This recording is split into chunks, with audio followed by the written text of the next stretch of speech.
I was having Yashima Rico from StreetScores, and man, the Washington Commanders got some huge injury updates today, man. We're talking about Trey Amos, Brandon Coleman, Jordan McGee, and even Marcus Mariota. Also, we have a Brian Robinson update. Also, Terry McLaurin moving on to the next step of his return. We're going to dive into all of that and more, but before we do, make sure you stiff arm that like button, stiff arm the subscription button, and stiff arm the bell next to that subscription button so you get notification each and every time I release an informative and opinionated video just like this one.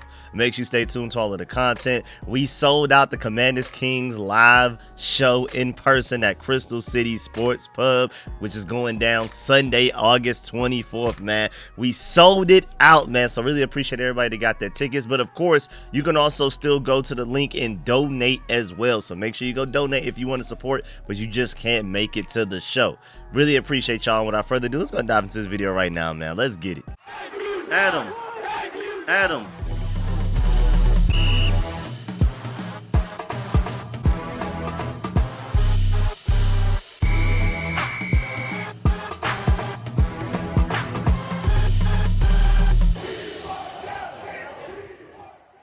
All right, so let's start with B.Rob.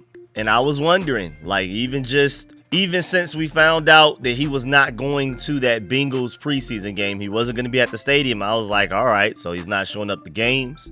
We're more than likely going to cut him even if we can't trade him. So it wouldn't make sense for him to practice, right? Like, will B.Rob even practice with everything that's going on right now?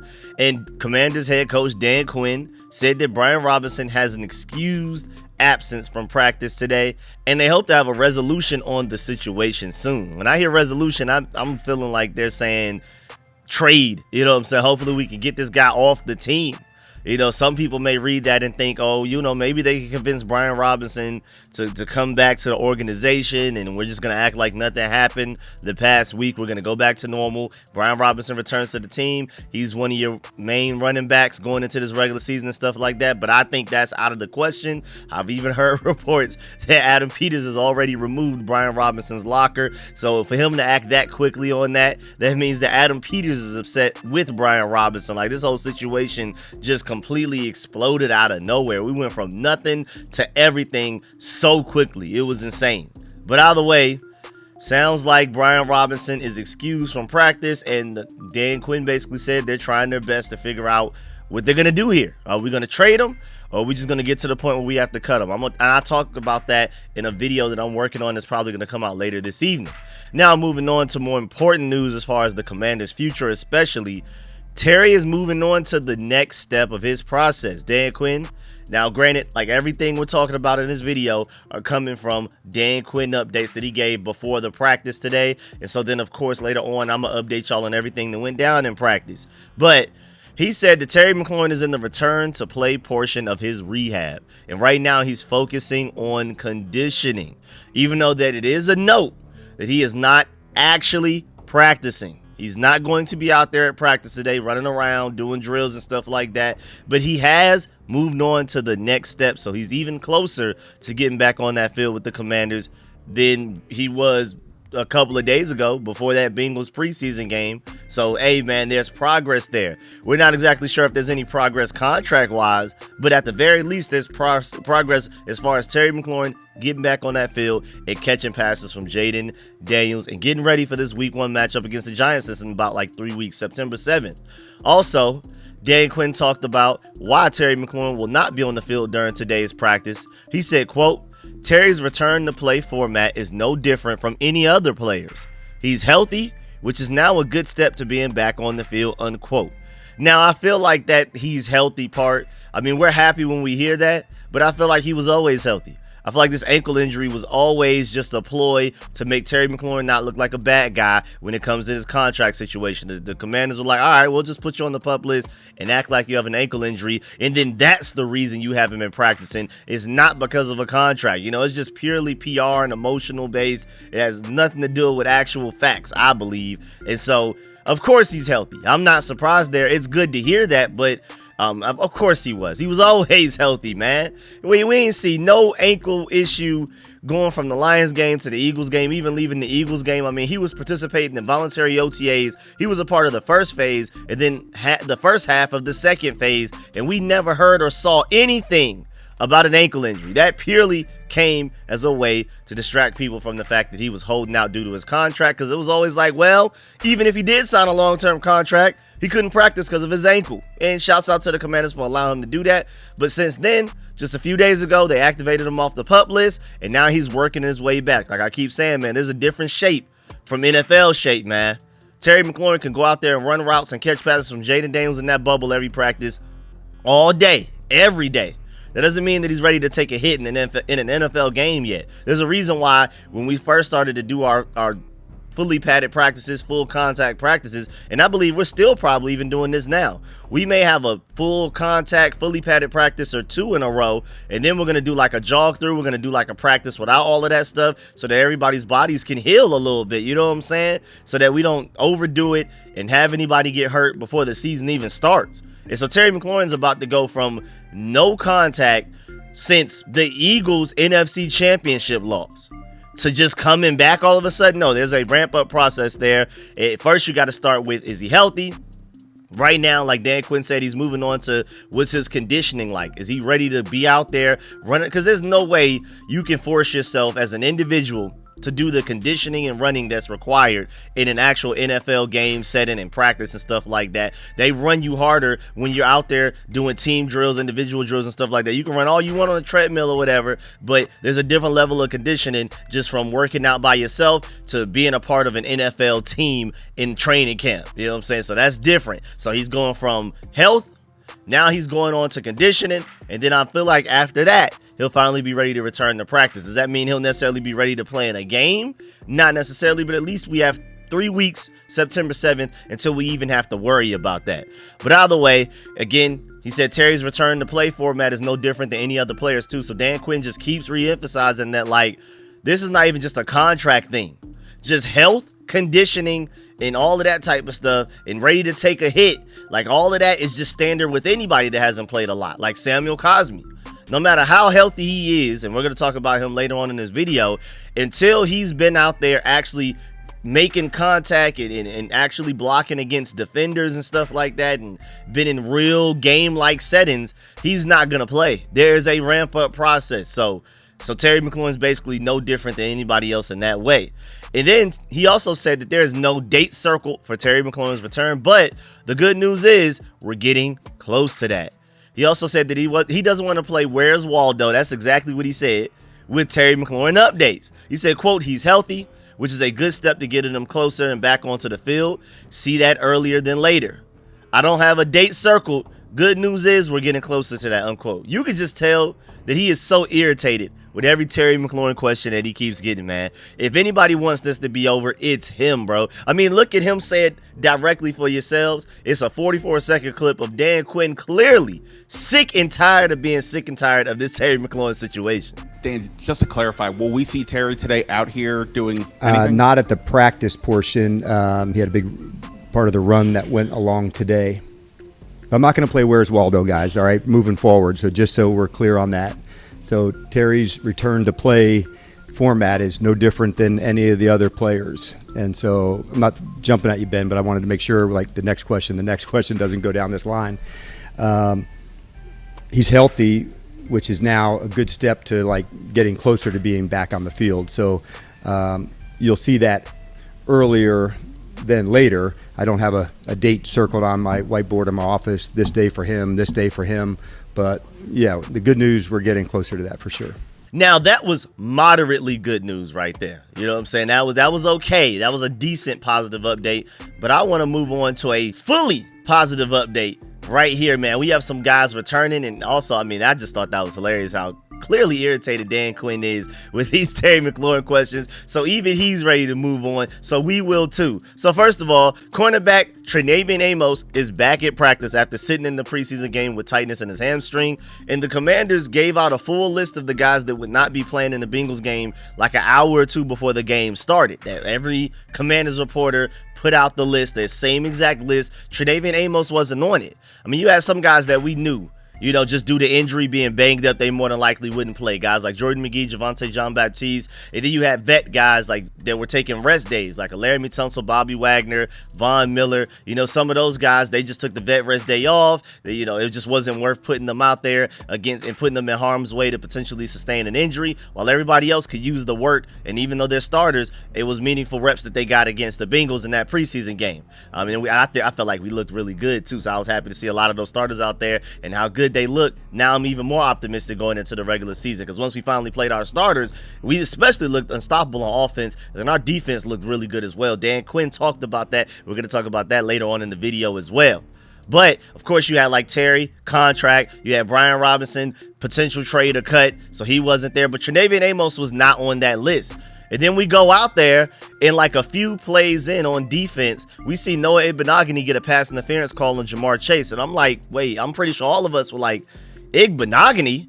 I mean, I'm not saying he's like a horrible cornerback or anything like that. We saw Marshawn Lattimore out there battling. I'm not even sure if I saw Mike Sanford still. But, of course, Tre'Davious Amos, I mean, one of my main goals going into that game was to see how good Bill, Ja'Cory Krusky-Merritt looked after officially, I guess, being the unnamed RB1 going into this game after the whole Brian Robinson situation. And then also I wanted to see how Tre'Davious Amos handled going against two of the best receivers in the entire NFL in Jamar Chase and then T. Higgins, arguably the best wide receiver 2 in the NFL, better than some teams' wide receiver 1s. So I was really excited about that. And so then when I found out that Tre'Davious wasn't playing in that game, I was, first of all, sad about the fact that he wasn't playing in the game, but then I was more so worried, like, what happened? Like, is he like super hurt, or is he at risk of not being ready by week 1 of the regular season? Apparently it was some type of hamstring tightness, and like they just essentially were being precautionary. They didn't want to put him out there in harm's way for no reason. They feel like he's ready to go. After only giving us a couple of snaps and locking people up against the Patriots, they felt like, I mean, it would have been nice for him to play against the Bengals, but they felt like even as a second-round rookie cornerback, that he didn't necessarily need to force it. And I believe Dan Quinn even said something to the extent of, like, if it were a regular season game, Tre'Davious Amos would have played Monday night. You know, if this was a game that mattered, he would have played. But since it was preseason, they didn't feel like it was necessary. And so I'm happy to hear that he's already back at practice. So he's good to go. Then also moving on, Jordan McGee is returning to practice according to Dan Quinn as well, and that is huge, man. I'm so worried about Jordan McGee because not only could he not, because Brandon Coleman's different. Brandon Coleman was hurt a lot last offseason, but he played the entire regular season and postseason when it came down to it. When it came time to play when it mattered, Brandon Coleman was out there. Jordan McGee was hurt a lot last offseason, last regular season, last postseason, and now going into this offseason as well. We have barely seen this guy. He has so much talent. Guys like Frankie Louisville and Bobby Wagner, and even our linebackers, Coach Kendall and Jr., rave about him. Joe Wood Jr. literally said that this guy is so good, even as a 5th-round rookie last year, they had entire plays and defensive formations formed and designed around Jordan McGee. So with him not being out there, that really set our defense back last year. Like, I don't think y'all understand how big of plans they had for Jordan McGee last year, and him not being out there kind of had them scrambling and trying to adapt. Okay, so since we don't have Jordan McGee, we're going to have to make up for it with this way against the pass or this way against the run. And once you bring in an additional linebacker, now you're susceptible against the pass. You bring in an additional DB, you're susceptible against the run. Jordan McGee is this, like, important secret weapon that allows us to not be vulnerable to either one at any given time. He can cover as a linebacker, and of course as a linebacker he can run stop as well. He's a huge component as to why I feel like this defense is going to be better than it was last year, but he has to be healthy to do so. Now, it is good news that he is returning to practice finally, and Dan Quinn has downplayed his injury the entire time as well, so maybe it was never that bad. This was precautionary possibly as well, but I'm like, I gotta see it to believe it, especially with Jordan McGee after what we experienced last year. And I'm not even necessarily sure if he's like back 100%. I'm not sure if this means that he'll be ready by week 1, let alone even if he is healthy right now, can he stay healthy by week 1? Can he stay healthy throughout an entire season? I'm really high on Jordan McGee, but I am a little worried about some of the injury proneness that he may have to him. But either way, good news today.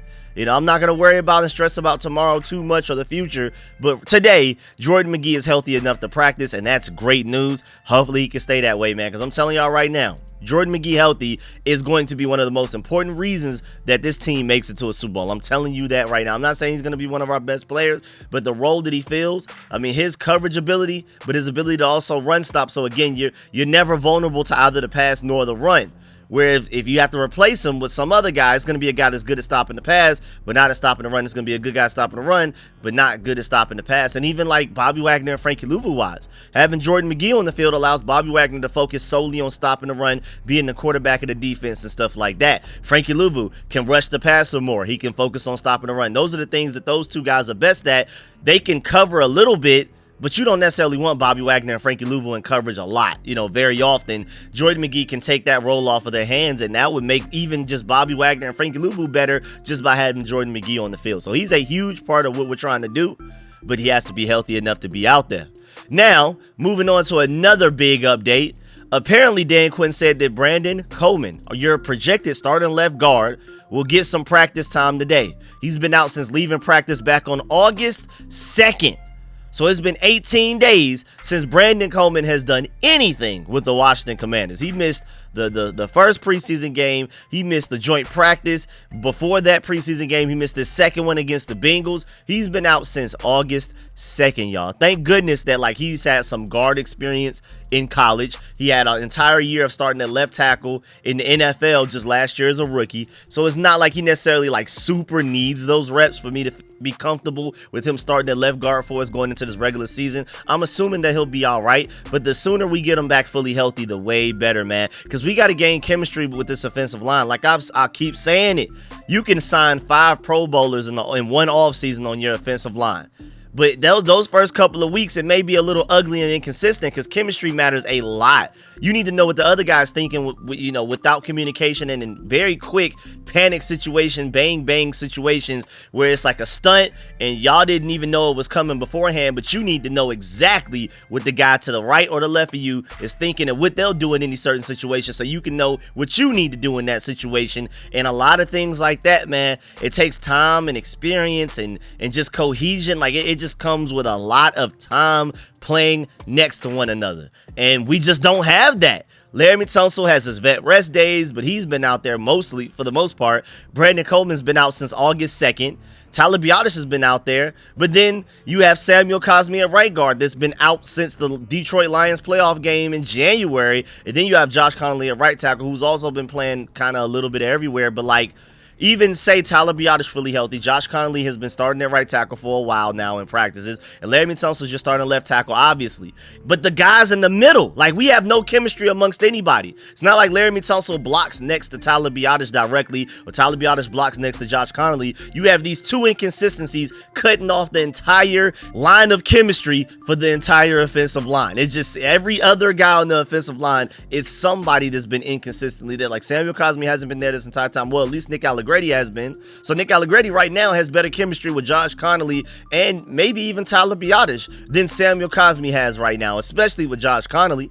So going into the regular season, even when Samuel Cosmi finally is fully healthy enough to actually play, and we're going to talk about him very soon as well, he's not going to have that chemistry with Josh Connolly just yet. So you're going to have to give those guys a window of a couple of weeks just to establish that as well whenever Samuel Cosmi does return. And then on that left side, man, we've had this revolving door of Andrew Wiley at left guard when Brandon Coleman got hurt, and it's just been all over the place. But sometimes Andrew Wiley plays left tackle while Laramie Tunsil's had a vet rest day and Brandon Coleman's been hurt. So Andrew Wiley's been left guard, left tackle, right tackle at certain points this offseason. We really have a chemistry issue here, y'all. I'm definitely worried about it going into the regular season. You know I'm Mr. Optimistic, and I think on paper, talent-wise, this offensive line has the makings of a top 5 offensive line. And I think by the time we go on a serious playoff push towards the end of the regular season, and especially by the time we get into the postseason, I think they will perform like a top 5 offensive line in the NFL. But I think these first few weeks are going to be a little inconsistent. I'm not going to call it ugly because I think they're going to have great moments, but I also think they're going to have random chemistry issue moments where they just allow a guy to come through unblocked occasionally because they didn't know, I didn't know that's how you felt. I don't know your tendencies. I don't know the tendencies of the guy to the right or left of me because we haven't practiced much this offseason. But thank goodness, it's still always great news to hear that you're getting a player back healthy enough to practice. And thank goodness it's August 20th and rather than closer to to September 7th. So we got to go ahead and get that chemistry with Brandon Coleman, Laramie Tunsil, and Tyler Biotis down packed. So then all we got to focus on going into the regular season is that right side, with Samuel Cosmi inevitably taking over the starting right guard spot when he's healthy enough. But right now, Nick Allegretti might be able to hold it down. And now I'm questioning, should Brandon Coleman maybe play a few snaps against the Ravens' third and fourth stringers in this upcoming preseason game? Because again, I'm going to warn y'all, I'm going to keep re-emphasizing, this upcoming Ravens game is going to be even more backup-y than that Patriots preseason game was. Like the Patriots preseason game at least saw like maybe like 3 starters or less, maybe like a few second stringers that may actually play on Sundays and be a part of the rotation. This Ravens preseason game is pretty much going to be a bunch of pure backups fighting for roster spots, fighting for practice squads, fighting for a chance for other teams to see what they've done in the preseason game and maybe sign them over there. Like, these are going to be very desperate guys out there that aren't as focused on keeping the opponent healthy when hitting them. They're doing whatever they can to feed their families and get a shot in the NFL. So I'm not sure if we want to throw Brandon Coleman out there in those conditions. Just like I've said, I don't want Terry McLaurin going out there and playing in those conditions, man. That's a very dangerous environment, especially for a guy that's expected to start when you have desperate third and fourth stringers out there doing whatever it takes to make a name for themselves. I'm not saying that they're going out there and hurting people on purpose, but it doesn't sound like it's going to be like a priority of theirs of, first, let me make sure I don't hurt this guy. Second, let me make sure I can feed my family. No, it doesn't work like that, so I'm scared. But Brandon Coleman, it would be nice for him to at least get some reps against an actual opposing defense at some point this offseason. But then again, if he's going against backups, how meaningful are those snaps anyway? So he'd be better off just continuing on practicing against Dietrich Wise, Dorrance Armstrong, and Von Miller and all of those guys. Or, well, since he's a guard now, Javon Kinlaw, Deron Payne, Johnny Newton, or again, Dorrance Armstrong, he rotates back inside sometimes, just like Javon Kinlaw is going to rotate outside. Our D-line is going to be really fun to watch. I'm telling y'all right now, you'll never be able to guess any given play who's the 4 guys out there, 4 or 5 guys, and where they're positioned, because it's going to be sometimes Javon Kinlaw's the edge rusher, Dorrance Armstrong may sometimes be a D tackle. You saw in that preseason game against the Bengals just a couple of nights ago where Dorrance Armstrong split a double team as a defensive tackle and got to the quarterback immediately. It was beautiful to watch, bro. He has that effect that, like, remember when we played the Cowboys the first time last season and they kept using Micah Parsons as a defensive tackle, and he was just immediately, it almost looked like he was going unblocked how quickly he was getting past our guard and tackle, like right in between them. That's the similar stuff that Dorrance Armstrong was doing against the Bengals. But now going back on track, Marcus Mariota is apparently back in practice as well, and thank goodness, because Sam Hartman and Josh Norman, neither of those guys look like they wanted that QB3 spot. It's literally getting to the point where maybe we shouldn't keep a third quarterback, like Ed Oliver has been saying for a couple of weeks now, and that Bengals preseason game further proved that. I mean, I would say that Josh Johnson, aka Oscar Proud, he looks like he may be the least bad between the two. I'm not going to say better. I don't like saying better when there's 2 things that are bad. You know what I'm saying? I'm going to say less bad between the two, but neither of them have been good. Sam Hartman, practice squad at best at this point. We'll see if Josh Johnson is even worthy of that QB3 spot. So my point is, thank goodness Marcus Mariota's back, because he's your definitive second-tier, second-string backup quarterback. That's it. It's Jaden Daniels, big gap. Marcus Mariota, big gap. And then everybody else. Sam Hartman, Josh Johnson, some random guy we can find off the street. They're basically all equal to each other at this point in the quarterback tiers. So again, it's nice to have Marcus Mariota back. I'm hoping we don't get in situations where Marcus Mariota ever has to play for us. I hope Jaden Daniels stays healthy for the rest of his NFL career and the rest of his life. But, things happen. So having Marcus Mariota back is huge, because he won us that Panthers game and that last Cowboys game of the season. So he's a very important part of this team. Now, also, we have a Samuel Cosmi progress update as well.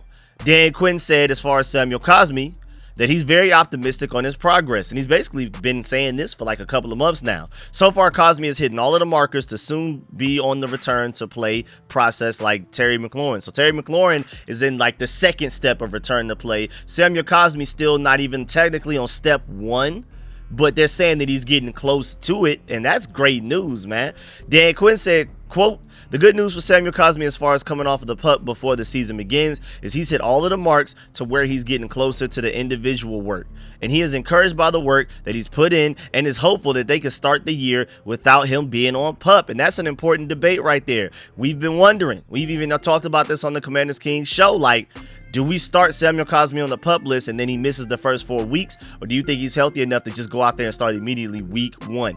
Especially without some sort of like experience against an opposing defense this offseason. Now, of course, Samuel Cosmi, a Pro Bowler, he's gone against opposing defenses before. But again, he doesn't have much chemistry with Josh Connolly, even if he is healthy, ready to play by week 1. And then on top of that, he hasn't been in any serious game-like situations, not even like a sort of simulation close to it, since January against the Detroit Lions. I don't know how much time and how many meaningful reps he can get in, even if he were healthy today before that upcoming game against the Giants week September 7th. And let alone, he still hasn't even started practicing yet. So I don't know, man. I'm leaning towards him starting on the PUP list, because even if he is healthy, we still have that whole getting ready in the game shape thing that we got to work out, just like with Terry McLaurin, just like with Brandon Coleman and guys, Jordan McGee, guys like that. And even to the point that, like, I mean, I love Samuel Cosmi, but man, if he's not 110% healthy, if he's even 99%, I'm not throwing him out there, man. I'm not even risking this injury getting even worse and then him being set back even further. And now we risk losing him for the entire season or until way later in the season. So unless he's firmly a 100% healthy, I don't want to see Samuel Cosmi out there. I'm starting to lean towards him probably starting on the PUP list going into the season. Now, also, Dan Quinn gave his thoughts on the Bengals preseason loss and this upcoming Ravens preseason matchup. He said after watching the Commanders-Bengals preseason tape, he's been watching the All-22. He said the run game and pass protection, quote, I liked where that's headed, unquote. And he liked the energy of the starting defense. He also said that he liked what he saw from the run game, pass protection from the offensive line, and the energy from the defense in the first part of the game, quote, felt more like us, unquote. So Dan Quinn and Joe Wood Jr. are very happy with what they saw. Just like I said in my breakdown, I was very happy with what I saw from the defense. Outside of penalties, they played very well. Way better than anything we ever saw last year, honestly.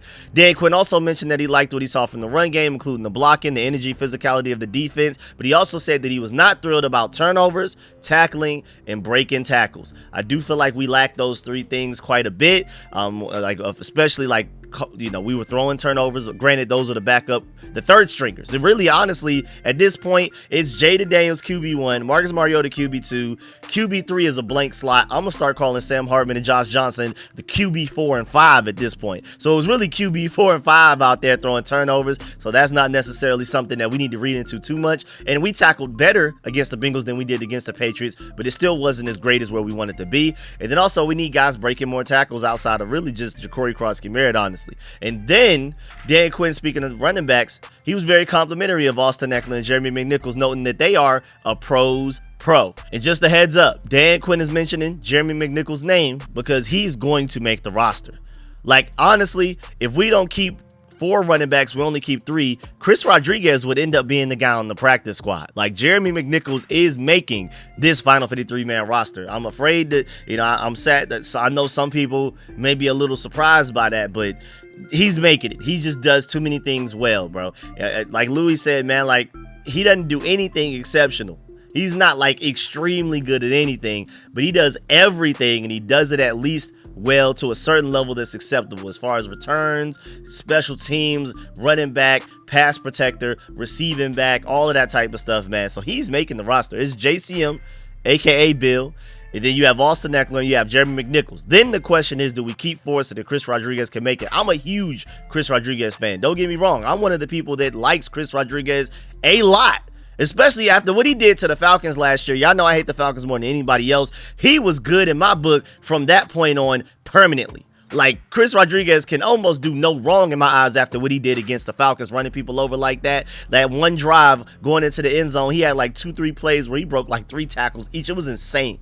So Chris Rodriguez, you know I'm rooting for him, but I'm telling you right now, if they don't keep 4 running backs, Chris Rodriguez would be the odd man out. I'm rooting for him to make the team, for him to make the final 53-man roster, and just go ahead and keep 4 of them. But I'm telling you right now, it's not a guarantee. Dan Quinn also said that he's pleased with the versatility shown by Chris Paul. He said that he got more of a chance with Brandon Coleman's sideline. Of course, he said having so many moving parts on the offensive line at this point is obviously not ideal, but he added that his opened up opportunities for others like guard Chris Paul, and that he was very versatile. Like, he's been more versatile this offseason than he's been previously, and I love to hear that. And we noticed that, like, and during the live stream, I pointed that out, that Chris Paul was blocking his tail off before he finally got pulled in that Bengals preseason game, and he's making the roster. So go ahead and know now, like when you're doing your final 53-man roster projections, and I'm already working on one right now, hey man, it is Jeremy McNichols and Chris Paul definitely getting a spot, and then you work from there. As far as anybody that you may have a question about, will they or will they not make it, I'm telling you right now, Jeremy McNichols and Chris Paul are making it. And then also, previewing the upcoming game against the Ravens, Dan Quinn said, quote, definitely a lot of battles I'm looking forward to seeing against the Ravens, unquote. And he said for Saturday, Quinn says there's still a lot of moving parts to figure out as far as who will play and who won't. They still don't even exactly know who's going to play in this upcoming game. Because again, we just played Monday night, August 18th. They got to turn around on Saturday at 12 p.m. to play the Ravens for a preseason game. They have less than 5 days in between. That's why the joint practice ended up getting canceled, because we probably wanted to move it back a little bit more or forward. I don't know. And the Ravens maybe wanted to do it sooner or I don't know. Either way, they couldn't agree, because that 5 days we have in between our Bengals and Ravens preseason game really set us up for failure. I hate the NFL schedule makers for doing that. But either way, now we don't have that joint practice and we have very little time in between these two preseason games. So Dan Quinn is not even sure what we're going to do. I'm pretty sure it's going to be majority backups out there, vast majority. I feel like it's going to be even more backups out there and for more time than even in that Patriots preseason game, but we'll see. But he said that it will be customized, but likely not as many playing against Baltimore as they did against Cincy. So we'll see. Maybe there will be a couple of starters. I'm not ruling it out completely, but I just strongly feel like that third preseason game at this point is just purely a bunch of backups out there just running around and doing what they can to make a team or make a noticeable impact enough to where another team wants to sign them. But yeah, man, that's the end of this video. Please get in the comment section. Let me know if you love everything discussed in the video. Please still farm that like button, still farm the subscription button, still farm the bell next to that subscription button so you get notification each and every time I release an informative and opinion video just like this one. Make sure you stay tuned to all of the content. Really appreciate y'all for supporting the video, man. Appreciate you. I mean, if you made it this far in the video and you're still watching me, you're still hearing me, salute to you personally. Really appreciate that. Make sure you leave a like on the way out. And of course, let me know in the comment section how you feel about everything discussed in this video. I'm going to catch y'all later with some more videos as well. I'm going to catch you later. I'm out.